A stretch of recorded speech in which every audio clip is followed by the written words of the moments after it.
नमस्कार, आदाब। मैं हूं इमरान और आप देख रहे हैं दिल्ली एमसीडी इलेक्शन 2022 की कवरेज। हिंद टीवी न्यूज़ पर आज हम आपको दिखाने जा रहे हैं प्रत्याशियों व समर्थकों के विचार, कार्यालयों के हालात, प्रत्याशियों के जीतने पर उनकी कार्यशैली के विचार क्या हैं, अपने वार्ड के विकास योजनाएं देखें। एक रिपोर्ट हमारे संवाददाता द्वारा। आज हम मौजूद हैं वार्ड नंबर 243 में और यहाँ की जनता से पूछते हैं कि मिशन 2022 यानी इलेक्शन दिल्ली एमसीडी 2022 में उनके दिल में कैसे कैंडिडेट की चाहत है।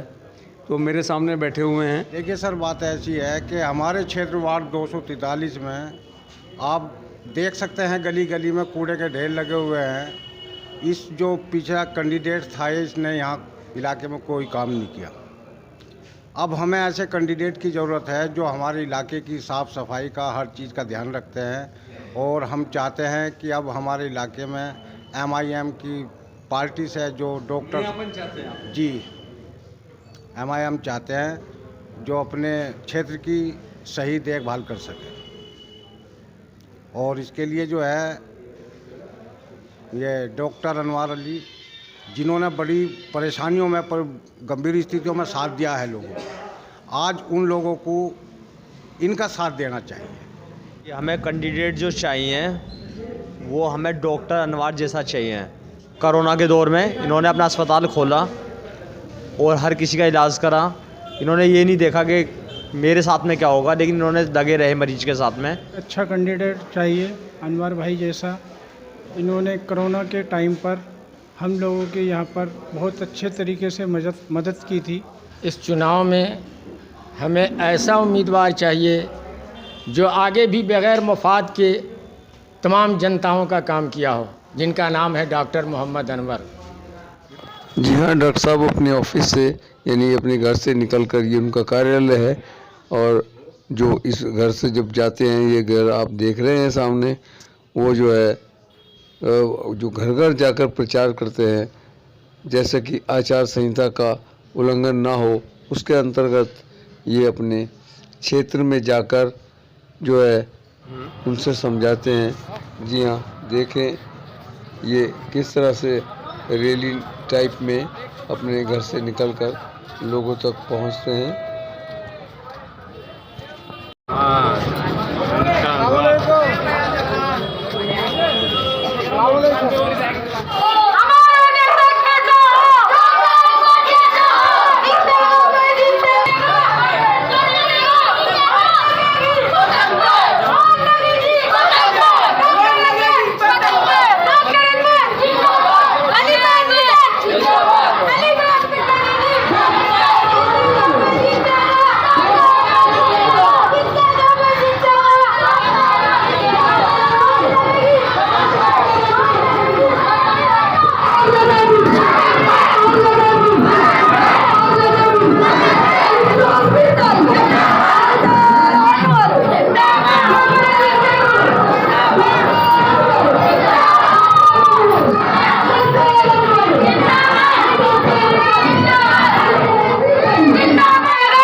यानी आप सबों का इतिहास होगा, क्योंकि आज सबसे ज्यादा जरूरत है तो हमारी एकता की जरूरत है, इतिहास की जरूरत है।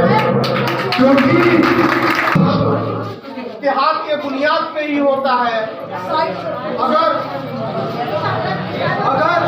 हम मुत्तहिद रहते हैं, एक साथ रहते हैं, तो जमहूरियत यानी डेमोक्रेसी में हमारी बातें सुनी जाती है। जो कौमें मुंतशिर होती है, बिखरी खींच के मारा जाता है कहीं पे, वहाँ दिल्ली इतनी ही आबादी है मुसलमान लोगों की, जितनी दिल्ली में आबादी है 40 लाख मुसलमानों का।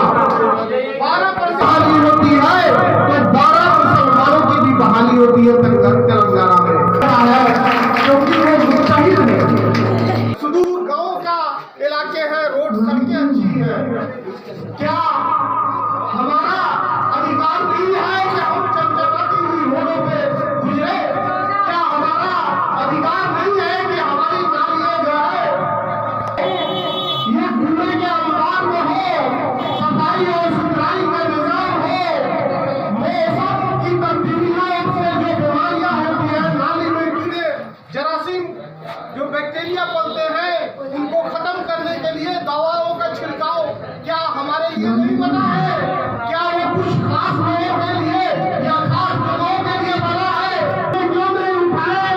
ये रोड जो है गड्ढों का सब अख्तियार किया हुआ है, ये रोड क्यों नहीं है? ये तुम्हारा हुकूमत है।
जाओ ऑफिस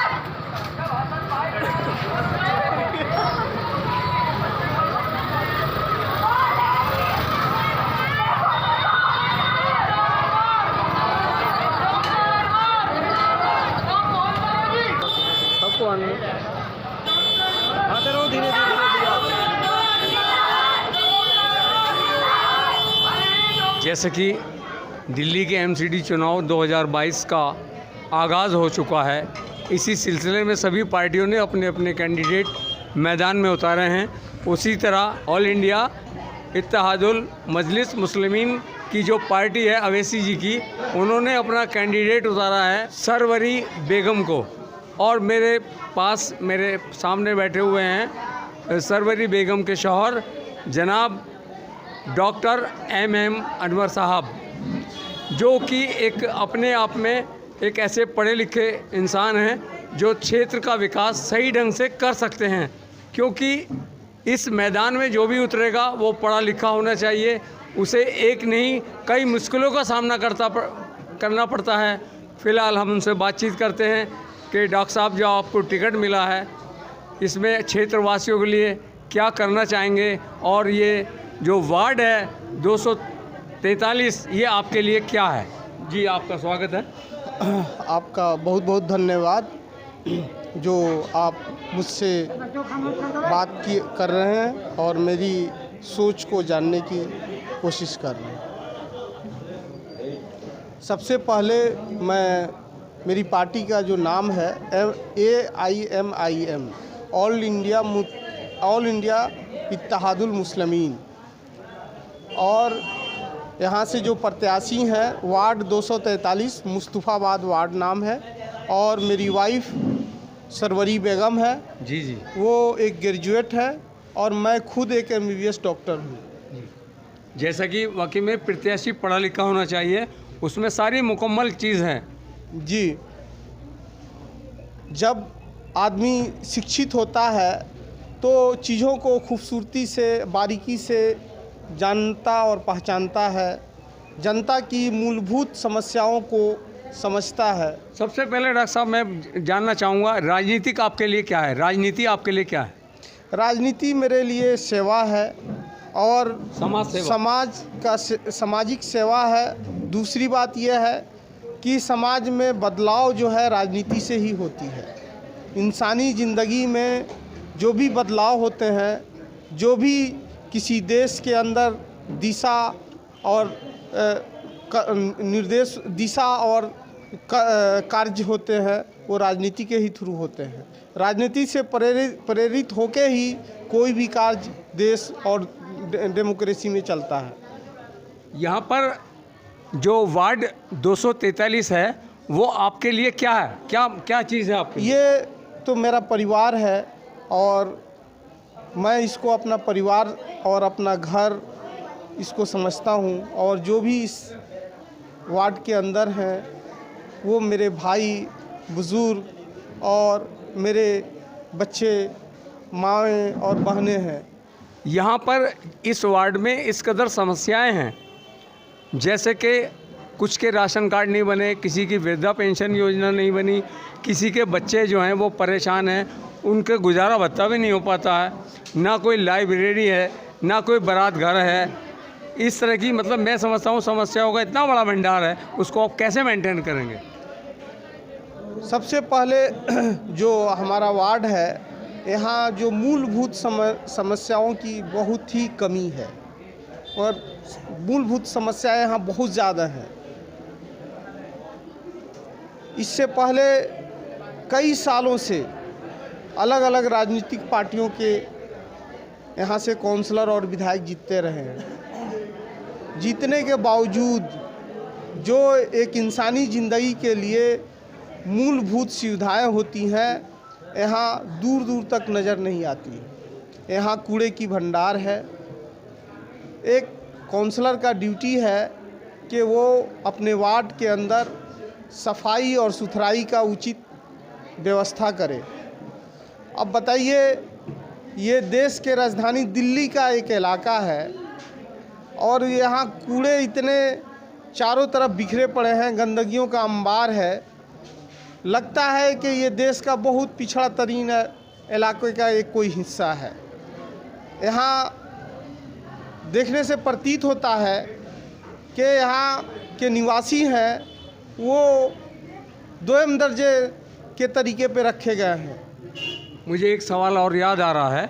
आप सारी जनता यहाँ पर मौजूद है और जो भी इस वीडियो को, इस समाचार को देख रहे हैं, डॉक्टर साहब की एक ऐसी बात बताने जा रहा हूँ कि कुछ दिनों पहले जो कोरोना एक ऐसा जिसको कहते हुए भी आदमी डर महसूस करता है, उसमें सभी लोग परेशान थे, इतने परेशान थे कि इसके कुछ कह नहीं सकते। उसमें कुछ लोग इतने ज़्यादा कैजुअलिटी हो गई थी, उसमें बीमार हो गए थे और भी परेशानी आई थी, खाने की, पीने की, लोग अंदर रहते थे। उस मामले में क्षेत्रवासियों ने हमें बताया कि डॉक्टर साहब ने बहुत बड़ा बढ़ चढ़ के हिस्सा लिया। तो डॉक्टर साहब उसमें क्या क्या परेशानी है आपके सामने, उसकी थोड़ा सा विवरण करें। जो कोरोना जो बीमारी थी, इसको लेके इतना डर समाज के अंदर फैला हुआ था और विशेषकर डॉक्टरों के अंदर तो और खौफ व हरास फैला हुआ था। अमूमन बहुत सारे जो हॉस्पिटल थे, क्लिनिक थे, वो बंद भी पड़े हुए थे। कोई डॉक्टर टेलीफोन से सलाह दे रहा है, कोई दूर से देख रहा है पेशेंटों को। अब उस मुश्किल घड़ी में जब सांसें, लोगों की सांसें अटक रही थी, जिंदगियां बुझ रही थी, बच्चे तड़प रहे थे, पेशेंट आपके पास आते थे, वो सब चीज़ें ऐसी हालात थी कि ना चाहते हुए भी कि ये इंसानियत को कैसे ज़िंदा रखा जाए, इस नस्ल को कैसे ज़िंदा रखा जाए। तो एक डॉक्टर की जो ड्यूटी है, उस वक्त में मैं डॉक्टर था और जो मेरी सामाजिक जिम्मेदारी थी वो देखते हुए समझते हुए मैंने अपने हॉस्पिटल को सातों दिन 24 घंटा, न कोई रेस्ट, न कोई छुट्टी, न कोई बहाना, मैंने खोले रखा। मैं बीमार हुआ, मेरे से छोटे भाई सब बीमार हुए, मेरे बच्चे बीमार हुए, फिर भी हमने हिम्मतें नहीं हारी। उसी तरह इस हॉस्पिटल को चलाते रहे और हमने कोशिश की कि हमारे परिवार जो मुस्तफ़ाबाद है, इसका कोई भी शख्स जो है इलाज के अभाव में अब मायूस न हो सके। सारे दरवाजे बंद हो जाएं, सारी सरकारी संस्थाओं से लोग निराश हो उस वक्त हो चुके थे, लेकिन ये दरवाज़ा जो आपका बेटा था, आपका अपना था, वो खोल के रखा, क्योंकि उसका दर्द, अपनों का दर्द अपने ही समझता है। कुछ प्रशासनिक परेशानी भी आई आपके सामने? प्रशासनिक परेशानी तो कोई नहीं आई। ऑक्सीजन की उस वक्त किल्लत थी, वो फराहम नहीं हो रहे थे। ब्लैक मार्केटिंग चल रही थी। कुछ दवाइयाँ थी जो ज़िंदगी के लिए ज़रूरी थी, उनकी ब्लैक मार्केटिंग हो रही थी। जो उपकरण थे उनको महंगा कर दिया गया था। जब इंसानियत को मदद की ज़रूरत होती है, हमदर्दी की ज़रूरत होती है, तो पता नहीं इस देश में कुछ लोग काला बाजारी शुरू कर देते हैं, कुछ लोग दलाली खाना शुरू कर देते हैं। उस वक्त बढ़ चढ़ कर हिस्सा लेना चाहिए कि हमारे हमवतन, हमारे पड़ोसी। लॉकडाउन के अंदर आपने लोगों को राशन देने का भी काम किया? जो भी हमसे हो सकता था हम हर तरीके से कोशिश किए। उनके दुख में, दर्द में शिरकत किए, उनकी हिम्मतें बढ़ाई, उनके हौसलों को बढ़ाया। अब जनता आपको एक मौका देती है, आपको चुनकर भेजती है एमसीडी में, तो जनता के लिए क्या करेंगे आप? सबसे पहले जनता मुझे चुने ही क्यों, जब भी किसी का चुनाव होता है, जब छोटी सी सामान भी लोग खरीदने जाते हैं तो उसमें क्या खूबियां हैं, क्या कमियां हैं, वाजिब रेट है या नहीं है, बहुत परख कर उस चीज़ को लेते हैं। और इतना बड़ा इलाका का काउंसलर जिसको बनाने जा रहे हैं, उसमें क्या खूबी है, उसकी क्या क्वालिटी है, उसका क्या विज़न है, वो इलाके में कैसे जो है हालात तब्दीली कर सकता है, ये सब भी जनता को जानना चाहिए, समझना चाहिए। दिमागों को इस्तेमाल करके कि क्या ये इस काबिल है कि इसको वोट दिया जा सके, इसको अपना लीडर चुना जा सके। तो ये क्वालिटीज़ जो है मैं आपके सामने रखना चाहता हूँ कि मैं एक MBBS डॉक्टर हूँ, मेरी वाइफ ग्रेजुएट है, और एक सामाजिक तौर से जो मेरी जिम्मेदारियाँ जब जब वक्त आया, चाहे दिल्ली के दंगे हुए उस वक्त जिनको चुना था आपने, जिनके कंधों पे जिम्मेदारियां थी कि आपको मदद फराहम करते, आपको उचित इलाज करते, आपके लिए अदालतों में आवाज़ उठाते, आपके सुरक्षा के लिए पुलिस प्रशासन को यहाँ समुचित जो है बहाल कराते, लेकिन उस वक्त उन्होंने कुछ नहीं किया, तमाशाबीन बने रहे, अपने घरों की दरवाजे बंद किए रहे। मैं एक मामूली सा डॉक्टर था, मेरे पास जो भी संसाधन थे, मेरे पास जो भी क्षमताएं थीं, उन सब का इस्तेमाल करके उस वक्त अपने क्षेत्र के, अपने परिवार के लोगों के लिए अपने दरवाजे खोल दिए, इलाज किया। जो खून में लथपथ लोग आते थे उनको देख के हमारे आंखों से आंसू जारी हो जाते थे, चक्कुओं से गोदे गए थे, गोलियां मारी गई थी, एक आदमी की टांगें फैला के चीर दी गई थी। वो ऐसे ऐसे नज़ारे थे, वैसे वैसे हालात थे जिनको देख के दिल सिसक पड़ता था। क्या हैवानियत है, क्या जुल्म है, ये सब ऐसे हालात थे। उन हालात में मैंने अपने जो भी साथी थे, इलाके के जो भी मेरे ज़ख्मी थे, उन पे जो है मरहम रखा। जिनके मकान जले हुए थे, जो शिव बिहार के थे, हमारे पास जो जगहें थी उनको पनाह दी। उनके कई बच्चियों की शादी उस वक्त टूट गई, लोगों ने रिश्ता करने से मना कर दिया, उसी वक्त उन बच्चियों का रिश्ता कराया गया। कुछ बच्चे जो छोटे छोटे थे उनके स्कूल छूट गए थे, उनके लिए यहाँ एक छोटे सा स्कूल का निज़ाम कायम किया गया। बहुत सारे ऐसे लोग थे जो जख्मी हुए, डर रहे थे कि हम पुलिस केस कैसे करें, उनके लिए हमने उस वक्त MLC का निज़ाम कायम कराया।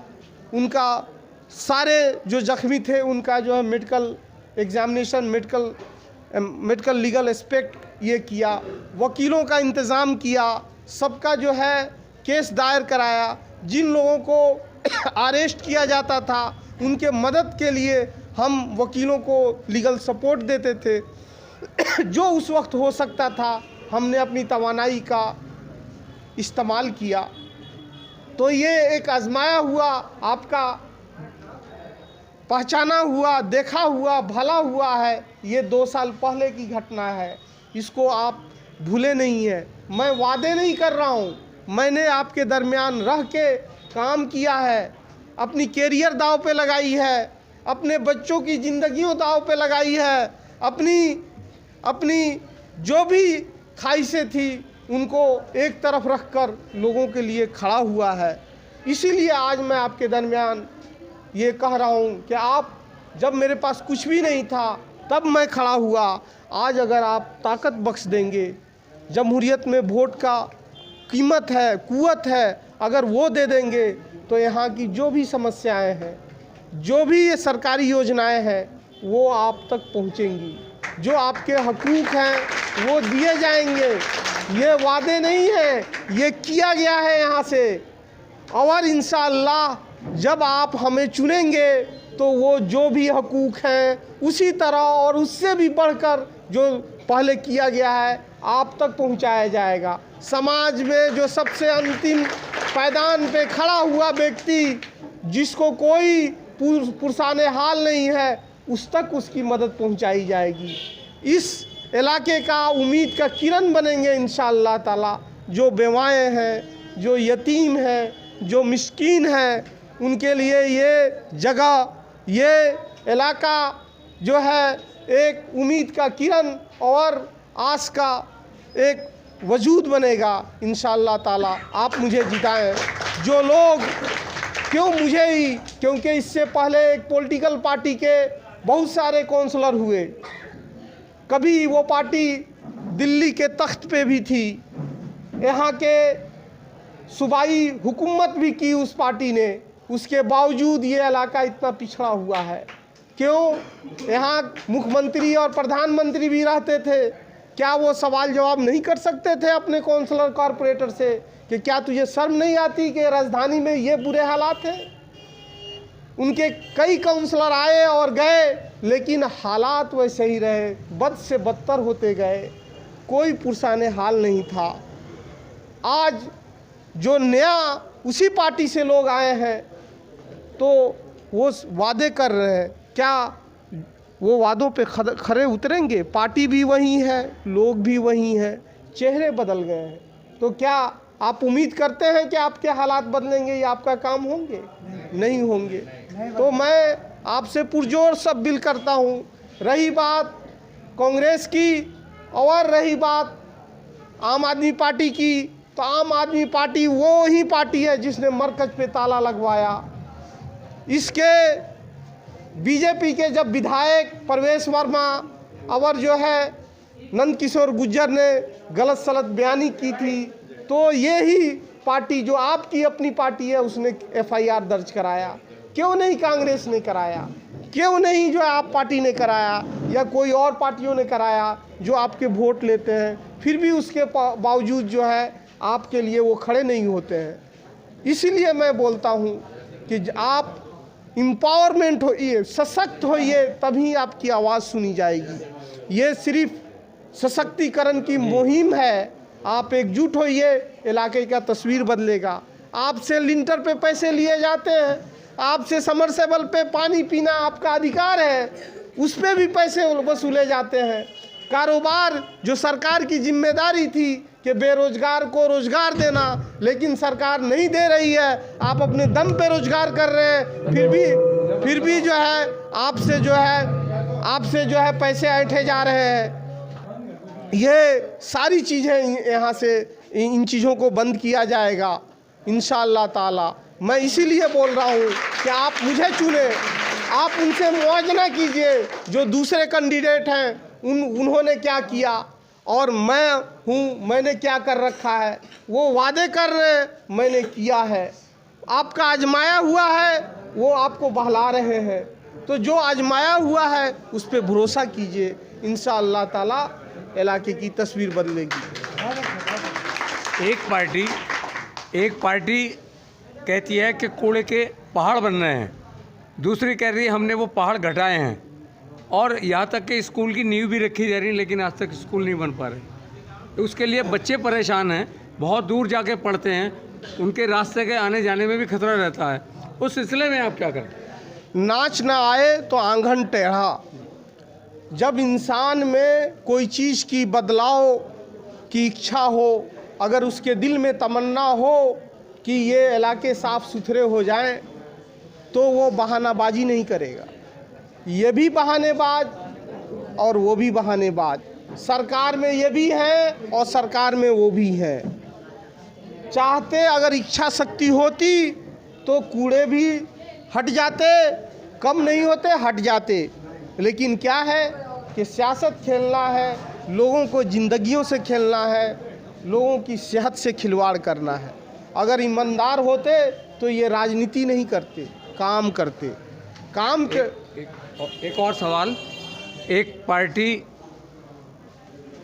भारत जोड़ो यात्रा कर रही है, दूसरी पार्टी संकल्प रैलियां कर रही है, आपकी पार्टी क्या कर रही है? जी, वही पार्टी भारत जोड़ो यात्रा कर रही है जिसकी दौरे हुकूमत में मलियाना में दंगे हुए, जिसके दौरे हुकूमत में जो है गुजरात के दंगे हुए, जिसके दौरे हुकूमत में बहुत सारे हिंदुस्तान के अंदर 50,000 लोग मारे गए, जिसके दौरे हुकूमत में बाबरी मस्जिद तोड़ी गई, जिसके दौरे हुकूमत में जो है भागलपुर के दंगे हुए, जिसके दौरे हुकूमत में हमारी बहुत सारी जो है हमें जो है एजुकेशन से दूर रखा गया, हमारे जो है बिजनेस को चौपट किया गया, हमारे जो भी कारोबारी इलाके थे उनको निस्तो नाबूद किया गया।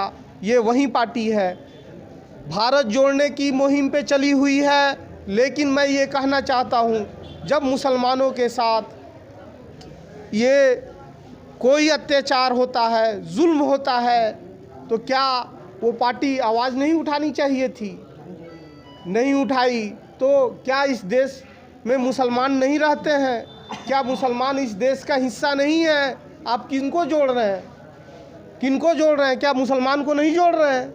जो यात्रा लेके निकले हुए हैं वो सबको जोड़े, उसमें हिंदू, मुस्लिम, सिख, ईसाई सब है। तो जो आपकी ड्यूटी है, आप एक सियासी कुव्वत है, आप वोट के चक्कर में कि कहीं हिंदू न नाराज़ हो जाए तो मुसलमानों की समस्याओं को उठाना ही नहीं चाहते, मुसलमानों पे हो रहे जुल्मों को कहना ही नहीं चाहते हैं, आप डर जाते हैं। तो आप बोलने से जो परहेज करते हैं, क्या कल आप पावर में आएंगे तो अगली हुकूमत के कहीं ये हुकूमत चल जाए, अगली हुकूमत न मिले, उस डर से आप जो है अक़लियतों के साथ नाइंसाफ़ी करेंगे। मैं नहीं मानता हूँ कि 75 साल में हमारे साथ इंसाफ हुआ है, तो अब जाके इंसाफ होगा भारत जोड़ो आंदोलन से। ऑल इंडिया मजलिस-ए-इत्तेहादुल मुस्लिमीन एक ऐसी पार्टी है जिनके जो संरक्षक हैं वो उनको बबर शेर कहा जाता है। उनके नेतृत्व में आप यहाँ पर जीत कर आएंगे, तो किस तरह, आपका बहुत बड़ा वार्ड है, किस तरह मेंटेन करेंगे? सबसे पहले मैं जो मेरी पार्टी है उसका मैनिफेस्टो है, बाबा साहेब भीमराव अंबेडकर को आप देखेंगे, जो हमारे अधिकारों को संचित किया था, सुरक्षित किया था एक संविधानिक रूप को लेके। तो हमारी जो पार्टी है अक़लियतों, वंचितों, शोषितों को लेके चलने वाली पार्टी है।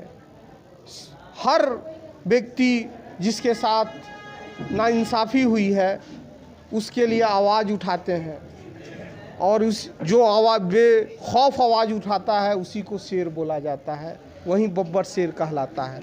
जो वोट के लालच में जिनकी आवाज़ें बंद हो जाती हैं, बोलती बंद हो जाती हैं, वो कभी शेर नहीं हो सकते, वो हमेशा गीदड़ ही रहेंगे, क्योंकि वो हमेशा वोट के खौफ में जीते हैं।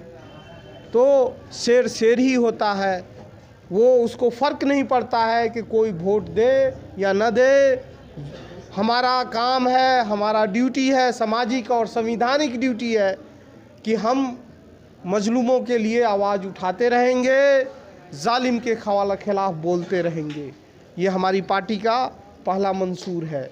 दूसरी बात, ये जो इलाके हैं, जो हमारा वार्ड इतना बड़ा है, हम इसको जो वार्ड की जो भी योजनाएं हैं, एक पब्लिकली तौर से एक समिति का गठन करेंगे।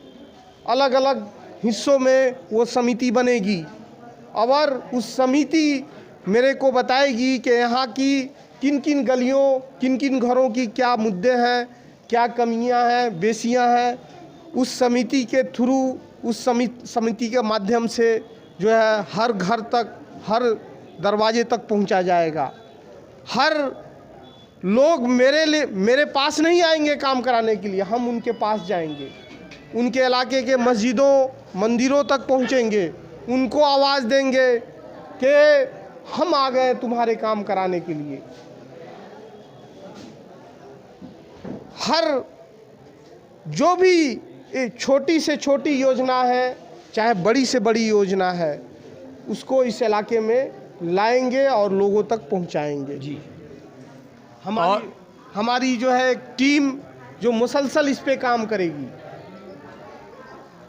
ये नहीं कि हम इलेक्शन जीत लिए और हमारी ड्यूटी ख़त्म है, नहीं, ये सारी टीम रहेंगी जो हमें हमेशा याद दिलाती रहेंगी कि ये काम है, ये काम हो चुके हैं और ये काम बाकी हैं, इनको करना ज़रूरी है, इस टीम की जिम्मेदारी होगी। अब लास्ट का एक क्वेश्चन है कि अपनी प्यारी वार्ड की जनता से क्या अपील करना चाहेंगे? मैं अपील ये करना चाहूँगा कि आप बिखरिए नहीं, बहकावे में मत आइए। कई वर्षों से बहकाए गए और आपका काम हुआ नहीं। एक आप क्या अपना काम कराने मुस्तफाबाद से बाहर जाएंगे? जो व्यक्ति यहाँ का है ही नहीं है, उसको आपकी समस्याओं के बारे में क्या पता, या उसके दरवाजे इतने दूर हों कि आपकी आह वो शीशक उस तक पहुँचे ही नहीं, तो कैसे आपका जो है वो मदद फराहम करेगा? दूसरी बात, जो पार्टियां आपके खिलाफ हुए जुल्म को कहने से भी बचती हैं, तो क्या वो आपकी समस्याओं को दूर करेंगी? नहीं करेंगी। तो जो आपका आजमाया हुआ है उसको आप आएँ, 24 घंटा 24 आवर 27 डेज़ आपके लिए अवेलेबल है। हर समस्याओं का निदान के लिए कोशिश और मुहिम जारी रखेगा। तो सभी ने आप हमारे जो डॉक्टर MM अनवर साहब हैं उनके विचार सुने, और असलियत में ये जो प्रत्याशी की खूबियाँ होती हैं वो सारी आपने सुनी, और अब आपका अपना ही सोचना समझना है, किसको सपोर्ट करना है, किसके साथ चलना है। देखते रहें हिंद TV न्यूज़ दिल्ली। हमारे चैनल में आपका स्वागत है। कृपया लाइक व सब्सक्राइब